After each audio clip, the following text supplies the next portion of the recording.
On se retrouve aujourd'hui pour parler de comment tes potes, ton bureau, ta ville, ton pays influencent ton succès, influencent ta trajectoire de vie. On va identifier ensemble quels sont les micro-changements que tu peux mettre en place ou les grands chamboulements qui peuvent avoir un effet game changer sur tes projets et la réalisation que tu as dans ta vie professionnelle comme personnelle. On se retrouve pour l'épisode 2 du Summer Reset, la série de podcasts où on se retrouve pendant 6 semaines pour définir une toute nouvelle trajectoire dans ton année 2026, prendre un nouveau départ et avancer vers la voie du succès. La semaine dernière, dans l'épisode 1, on définissait ta vision du succès selon tes propres termes, très important pour poser les bases de ton évolution. Si tu n'as pas encore vu cet épisode, je t'invite à aller le voir dès maintenant. Pour ceux qui sont déjà à la page, on continue sur une étape primordiale pour pouvoir avancer vers ta dream life. Ce qui m'a inspiré cette thématique et cet épisode de podcast, c'est mes voyages. Donc, si tu ne le sais pas, je suis digital nomade et depuis 2022, je travaille en ligne en tant que coach de vie spécialisé en potentiel et je voyage à travers le monde. J'ai commencé par l'Amérique latine en 2022. Je suis partie d'abord au Mexique et c'est à ce moment-là que je me suis rendu compte vraiment de l'impact de l'environnement sur ce que tu développais et ce que tu crées. Avant ça, j'habitais à Paris où je faisais mon master en communication, chemin de vie très classique, on va dire. J'ai tout quitté et je me suis mis dans un environnement inconnu. Je suis sortie de ma zone de confort, dans le sens où en France, j'étais avec les mêmes amis qui avaient grandi dans la même société que moi, qui avaient pour la plupart les mêmes habitudes que moi, pas totalement les mêmes ambitions, d'où ma volonté de changer d'environnement. Mais j'avais vraiment du coup cet environnement qui était parfait pour pouvoir stagner, parfait pour rester la même, parfait pour ne pas développer certaines parts de moi. Alors que quand je suis arrivée en Amérique latine, je me suis retrouvée avec des personnes, des inconnus. Et moi-même étant une inconnue pour eux, une étrangère, j'ai pas eu le choix que de me réinventer, mais me réinventer selon mes propres termes. Et j'ai pas eu le choix que de devoir développer certaines compétences comme la résilience, une capacité en fait déjà à s'adapter et à rebondir, peu importe les problématiques, peu importe ce que je rencontrais. J'étais juste livrée à moi-même. Et en plus de ça, à l'époque, j'étais en train de me former pour devenir coach. J'ai lancé mon business. Je me développais sur les réseaux sociaux. Donc, j'apprenais à porter ma voix. Donc, il y avait toute cette dimension sortie de zone de confort, autant dans le pro que dans le perso. Parce que ce soit géographiquement ou dans ce que j'entreprenais, je me mettais dans un autre environnement. Là où j'avais évolué dans le passé, c'était en entreprise, avec des collègues, avec des personnes qui font comme toi, où tu peux même papoter et te confier à la machine à café. Là, dans l'entrepreneuriat, j'ai évolué seule. J'avais évolué dans le passé donc en France, là où tu as tes repères, où tu as ta langue, où enfin ta culture en fait simplement, que tout le monde a un peu une façon de penser dans les grandes lignes similaires, ça on s'en rend compte quand on voyage, même si évidemment tout le monde est unique, il y a quand même une façon de penser, un mindset très français. Et là, le fait d'être à l'étranger et de devoir m'adapter tout en ne perdant pas qui je suis, j'apprenais à me connaître parce que du coup, je me réinventais sur mes propres termes et surtout, je découvrais l'influence d'un autre environnement sur ma personne. Parce que la Morgane du Mexique, c'est pas la Morgane de France. Évidemment, je ne change pas du tout au tout, mais il y a une énergie qui est liée à mon environnement, qui est liée aux opportunités, qui est liée à ce que j'ai pas le choix de transparaître ou ce que j'ai envie de faire transparaître entre quand tu te pointes à un événement de networking à Paris versus quand tu es sur la plage en train de rencontrer spontanément des inconnus et d'aligner les mots en espagnol que tu maîtrises pas bien. Il y a une toute autre énergie. Ça veut pas dire que tu portes pas la même ambition, ça veut pas dire que t'es pas encore une fois là pour connecter et t'ouvrir au monde, mais tu le fais de façon différente. Et c'est les environnements, les voyages du coup, qui t'aident à te découvrir dans un autre contexte. Rassure-toi, je ne vais pas te dire de prendre un billet d'avion aujourd'hui pour te barrer à l'autre bout du monde et découvrir de nouvelles facettes de toi, même si au cas où tu en aies envie, si ça t'appelle, je serai la première à t'encourager. N'hésite pas d'ailleurs à bien me poser des questions si voilà, tu as des doutes, des questionnements liés à qu'est-ce que pourrait être un changement d'environnement et qu'est-ce que ça implique, si tu as des peurs. Vraiment, mes DM te sont grands ouverts, donc contacte-moi sur Instagram. Aujourd'hui, ce que je veux vraiment t'apporter, c'est 3 niveaux d'engagement, 3 changements à différentes échelles qui peuvent avoir un impact juste énorme sur la personne que tu deviens et ce que tu es en train de créer. Comme on est ici pour faire un shift identitaire, on est ici sur Je suis potentiel, le podcast de développement personnel qui est dédié aux femmes qui veulent être encore plus puissantes, powerful, qui veulent avancer vers leur dream life, on définit aujourd'hui quels sont ces changements, quelles sont ces optimisations que tu peux faire dans ton environnement qui est juste ultra important. On va faire le point là-dessus aujourd'hui. Donc tu vas avoir 3 niveaux, tu vas pouvoir définir celui qui te convient le mieux parce qu'il y a des personnes qui sont très réticentes au changement et qui ont besoin d'y aller vraiment step by step. Il y a des personnes qui sont en mode tout ou rien et hop, coup de poker, on balance tout. Puis il y a des personnes qui ont déjà fait leur coup de poker, entre guillemets, et qui sont déjà dans un environnement qui leur est vraiment favorable, mais il y a des adaptations à faire parce qu'en fait, tu es en perpétuelle évolution. Ton environnement doit l'être aussi, il doit s'adapter à son évolution. Déjà, j'aimerais te parler des signes qui montrent qu'il est temps de faire bouger les choses dans ton environnement. Si tu sens que tu as du mal à te lever le matin, que quand tu te mets à ton bureau, quand tu te mets au travail, c'est un peu fade, tu traînes la patte, qu'il y a un manque de créativité, qu'en fait tu forces, que tu es en train de toujours te dire allez c'est bon, on y va, allez go, tu peux le faire, et que souvent tu te retrouves juste découragé à te demander mais pourquoi tu n'as pas cette énergie que tu as peut-être eue dans le passé. Si tu te poses ces questions-là et que, petite parenthèse, tu dors bien la nuit, tu donnes à ton corps les nutriments dont il a besoin, donc tu as une alimentation équilibrée, tu bouges ton corps un minimum au quotidien, donc un peu de sport, tu vois, genre si la sphère physique elle est ok, tu peux toujours faire des tests sanguins pour t'en assurer, mais si la sphère physique elle est ok, au bout d'un moment, il faut se demander qu'est-ce qui est dans ton environnement ne t'énergise pas, qu'est-ce qui est lourd dans ton environnement, qu'est-ce qui manque de stimulation.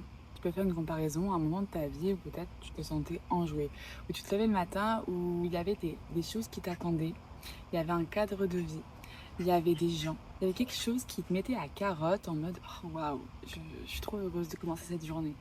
Tu vois, cette énergie-là, on est là pour la retrouver. Moi, ma référence, par exemple, c'est quand j'habitais à Bali.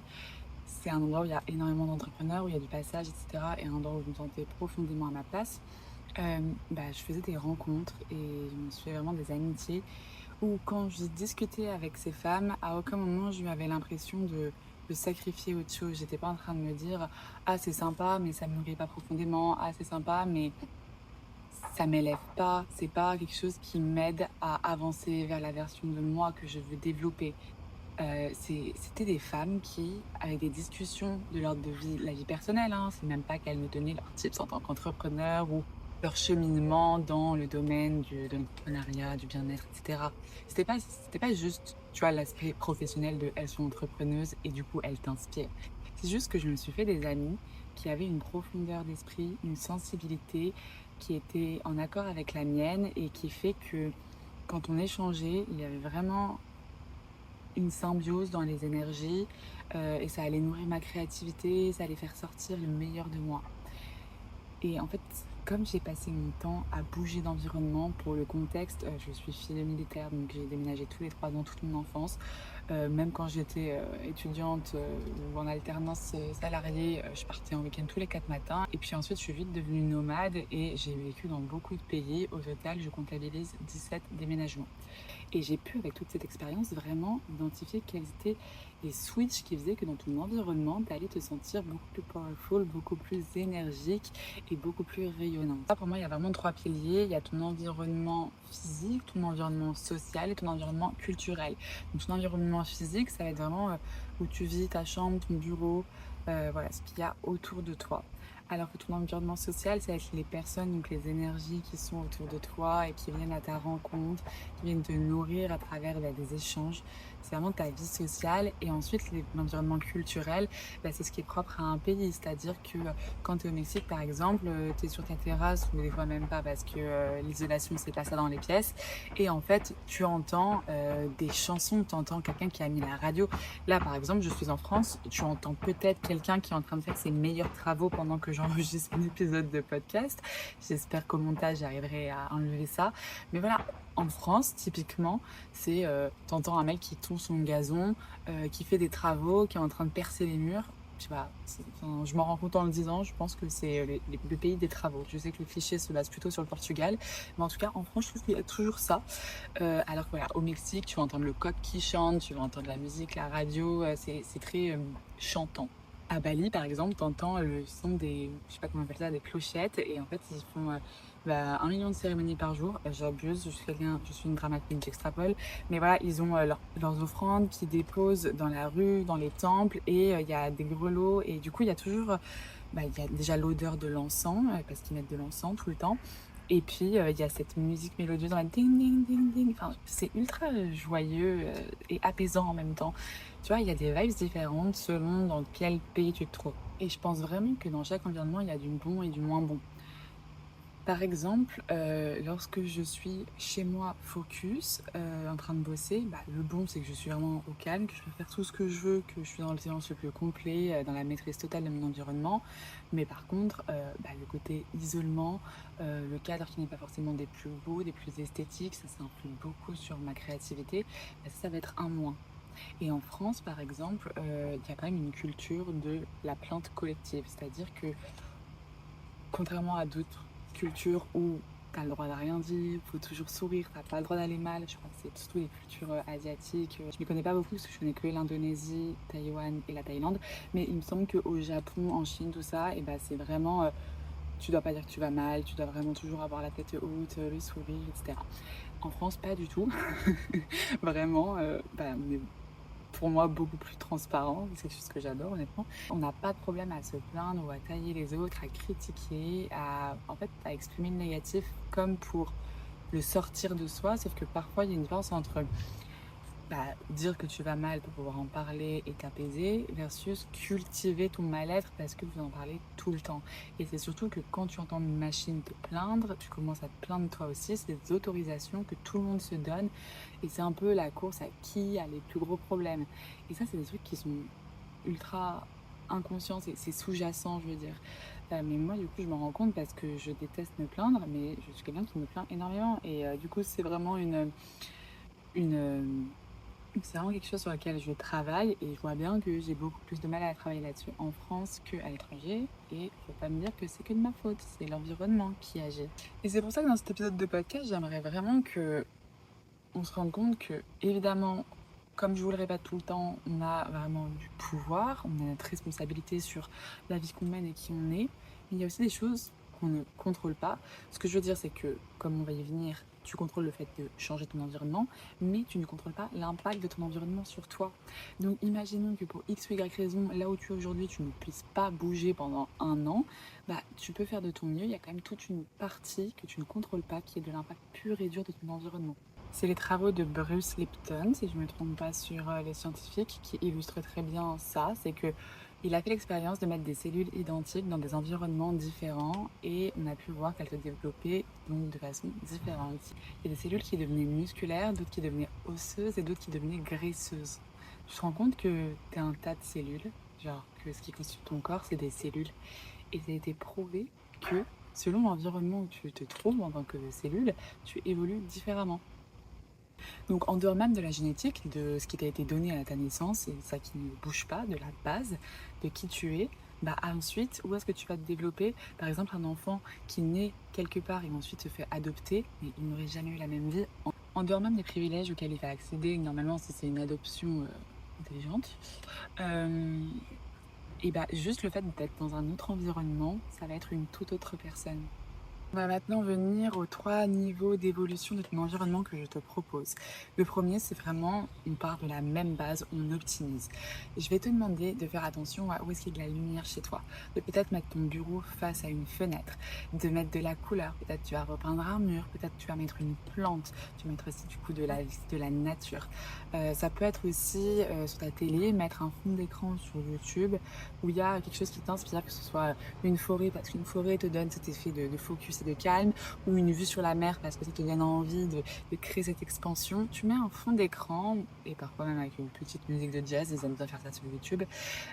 Tu mets un fond d'écran de ce genre et tu te mets dans une atmosphère en fait qui est différente, une atmosphère qui est optimisé, c'est-à-dire que tu prends le temps de ranger le placard ouvert qui est en grand bordel et qui donne cette impression de fouiller. Tu mets un coup de clean sur ton bureau, tu vas vraiment faire en sorte de ne pas te sentir dans un environnement qui est pollué. Genre, tu fais du clean sur ton espace visuel et ensuite tu peux aller voir autour de chez toi. Je te dis pas d'aller prendre le train ou d'aller à l'autre bout du monde, juste autour de chez toi, sors. Il y a beaucoup de personnes qui ne connaissent pas les environs de chez eux, qui à la limite vont chez eux dans leur voiture faire les courses alimentaires, à la limite à la salle de sport et basta. Mais il y a quoi autour de chez toi? Il y a sûrement des endroits où tu peux te balader, où tu peux marcher. Il y a peut-être un petit café qui est très sympathique, où tu vas pouvoir prendre des habitudes nouvelles. Tu vas pouvoir juste aller te découvrir dans ton nouvel environnement. Juste parce que tu vas boire un café à la boulangerie d'à côté, je te jure que ça peut renouveler toute ta créativité et ton élan.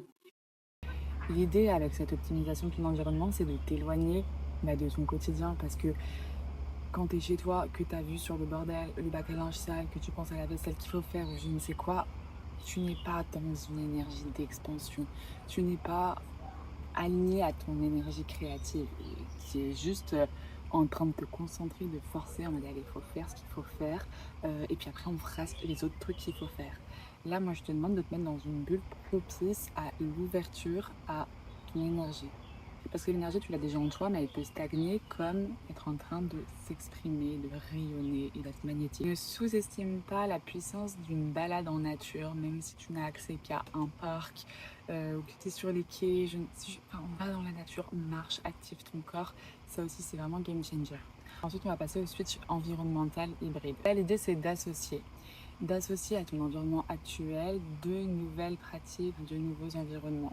Vraiment d'aller par exemple dans un cowork une fois par semaine, puis dans une boulangerie une fois par semaine, puis bosser chez une pote une fois par semaine, et ensuite les autres jours par exemple tu es chez toi. Tu fais ça au rythme que tu veux, mais tu fais en sorte de sortir de chez toi encore une fois, d'aller à la rencontre de personnes, parce que tu vas pas rencontrer les mêmes personnes quand tu vas être chez ta pote. Là, tu vas sûrement être qu'avec elle, vous allez creuser ensemble. Si tu vas être au cowork, tu vas rencontrer sûrement d'autres entrepreneurs. À la boulangerie, peut-être que tu vas rencontrer monsieur et madame tout le monde et qui aura tout autant t'apporter. Ou chez toi, où tu ne vas rencontrer personne, mais où ça fait du bien aussi parfois d'être juste dans sa bulle seule. Et je sais comme ça peut être une perte de temps, une perte d'argent de dire oh je vais aller me payer des cafés, je ne sais trop où, payer un cowork, etc. Mais je crois que tu ne te rends pas compte de quel investissement c'est sur ton énergie. Genre le fait de te mettre dans un environnement différent, le fait d'amorcer le changement, ça veut dire que tu vas avoir des résultats différents. Genre c'est mathématique. Tu peux pas espérer voir des grands changements dans ta vie en ne changeant rien dans ta vie. Donc si tu bouges les choses déjà dans ton environnement, tu amorces le changement et ensuite les choses s'alignent. Donc, et cette discipline d'aller une fois, deux fois par semaine à droite, à gauche pour changer de lieu de travail. C'est quelque chose que j'ai expérimenté avec une de mes coachées. Suite à une séance de coaching, elle s'est rendue compte que c'était vraiment quelque chose qu'elle devait mettre en place. Elle a commencé à aller à un cowork. Elle s'est fait une super copine sur place. Cette super copine a débouché sur des opportunités professionnelles. Elle avait, elle, un grand réseau. Donc, bref, ça a propulsé ma coachée. Juste parce qu'en séance de coaching, on a mis le doigt sur quel petit changement peut être game changer dans sa vie. Et c'est ce qui s'est passé. Au bout d'un moment, quand tu agis en alignement avec la version de toi qui obtient tous ses désirs, qui a la vie successful ou qu'elle rêve, tout s'aligne.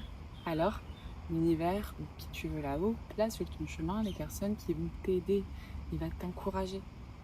Donc là, c'est la version de toi qui est dans le brouillard, qui est découragée, qui est forte sur ses to-do list et va à la rencontre de celle qui est ouverte aux autres, qui est curieuse, qui va provoquer les opportunités. Et le troisième niveau, mon préféré, je dois l'avouer, c'est le nouveau. On recrée. C'est-à-dire que tu vas, par exemple, déménager. Que ce soit dans la même ville ou dans une ville différente ou encore dans un pays différent, parfois, juste le fait de changer de quartier, c'est tout ton monde qui change, vraiment. Tu n'es pas obligé de dire adieu à ton entourage, à tes habitudes, à ton corps en chocolat ou je ne sais quoi, si tu es quelqu'un qui kiffe ton pays. Mais tu peux juste simplement changer d'appartement et avoir un appartement beaucoup plus lumineux. Ou peut-être te mettre en coloc et en fait te rendre compte que tu fonctionnes bien mieux en vivant avec des personnes qu'en vivant seule. C'est des choses que tu ne sauras pas tant que tu n'auras pas testé. Et je sais qu'on a souvent la flemme, et on se dit ouais après c'est irrémédiable et nanana. Et si je quitte ça, je sais pas ce que je trouve, on sait ce qu'on fait, mais on sait pas ce qu'on trouve.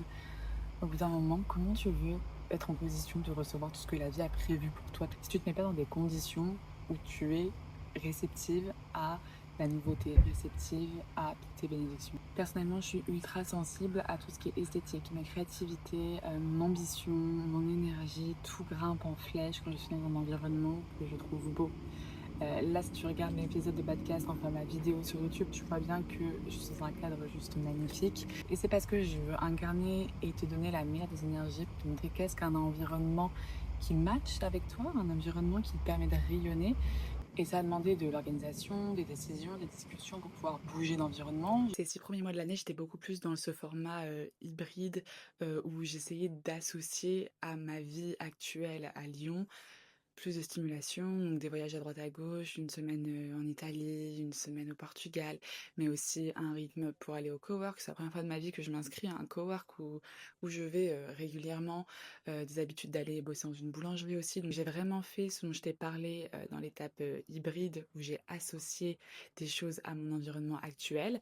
Mais je vais doucement mais sûrement vers un chamboulement qui est beaucoup plus de l'ordre de recréer. Je vais recréer exactement sur mesure quelque chose qui me fait vibrer et ça va se passer dès cet automne entre Lyon, où je vis actuellement, mais aussi entre une autre capitale européenne où je vais en fait emménager. Je serai un peu entre les deux, mais sûrement beaucoup plus sur la capitale européenne. J'ai hâte de vous emmener avec moi d'ailleurs dans mes vlogs optimistes, dans ce changement de vie. Je vous partagerai tout dans les moindres détails. Donc encore une fois, si t'es pas abonné à la chaîne pour ne rien rater, que ce soit du Summer Reset épisode 3, 4, 5, 6 ou des vlogs optimistes, je t'invite à le faire dès maintenant. Bon, maintenant, tu vas prendre ton carnet, ton stylo ou une feuille si t'as pas de carnet et on va se poser un peu sur toi, quels sont les switches, les évolutions environnementales que tu peux faire dans ta vie pour pouvoir élever ton énergie et être en direction de la version de toi qui attire à elle tous ses désirs. Quel espace, quelle personne, quel lieu te tire vers le bas? Et qu'est-ce que ça te coûte? N'hésite pas à mettre sur pause après avoir entendu la question. Donc, quelle personne, quel espace, quel lieu te tire vers le bas en ce moment et qu'est-ce que ça te coûte? Mets le plus de détails possible dans ce que tu écriras. Question numéro 2. Parmi les 3 niveaux qu'on a identifiés, optimiser, associer, recréer, lequel tu sens que tu peux amorcer dès cette semaine? On est là pour être réaliste. Même si tu sens que ce qui est le plus aligné avec ta vision, ce que tu veux créer dans ces 3 prochains mois, c'est un changement de l'ordre de recréer, peut-être que c'est pas ce que tu peux amorcer dès cette semaine. C'est pas pour autant qu'il faut attendre. Dès cette semaine, tu peux peut-être changer ton bureau de place et avoir plus de luminosité. Tu peux, quoi qu'il en soit, même si c'est pas la finalité, même si tu veux aller encore plus loin dans tes changements environnementaux, tu peux dès aujourd'hui, dès cette semaine au moins, amorcer des changements. Définis parmi les 3 niveaux vers lesquels tu peux t'engager dès cette semaine et qu'est-ce que tu t'engages à faire dans ce sens. Troisième question, lorsque tu penses à la vision que tu as définie la semaine dernière, lorsque tu penses à ta journée type que tu as envie de vivre d'ici 3 mois, qu'est-ce que tu peux amorcer dans ton quotidien dès maintenant qui t'en rapproche avant même d'y être? Même si dans ta journée type, tu vis sous les tropiques et tu bosses sous les palmiers, même si t'es à Paris aujourd'hui, qu'est-ce qui t'empêche d'aller trouver un cowork ou un café où il y a des palmiers, où c'est une vibes jungle? Oui, ce sera des palmiers en plastique, mais n'empêche que tu seras déjà en train de faire un pas dans la réalité que tu veux manifester, que tu veux créer. Demande-toi, en lien avec ta vision, qu'est-ce que tu peux amorcer comme changement dès aujourd'hui, dès cette semaine? Bravo à toi pour ce temps que tu as pris pour pouvoir évoluer vers tes objectifs, vers la version de toi successful. Bravo à toi d'avoir le courage de faire ce Summer Reset, de prendre ce nouveau départ. Je suis à fond derrière toi. Si tu as la moindre question, le moindre doute, n'hésite pas à me contacter en DM sur Instagram et dis-moi en commentaire de cet épisode. Dis-moi en commentaire qu'est-ce que tu t'engages à faire. Quel est le switch game changer que tu vas amorcer dans ces prochains jours, dans ces prochaines semaines? J'ai hâte de vous lire, donc vraiment si vous pouvez prendre le temps d'écrire, c'est aussi une belle forme d'engagement que de l'écrire publiquement. Évidemment, si tu n'as pas laissé un like ou si tu n'es pas abonné à la chaîne, qu'attends-tu? Je t'invite à le faire dès maintenant et je te dis à la semaine prochaine pour un nouvel épisode du Summer Reset.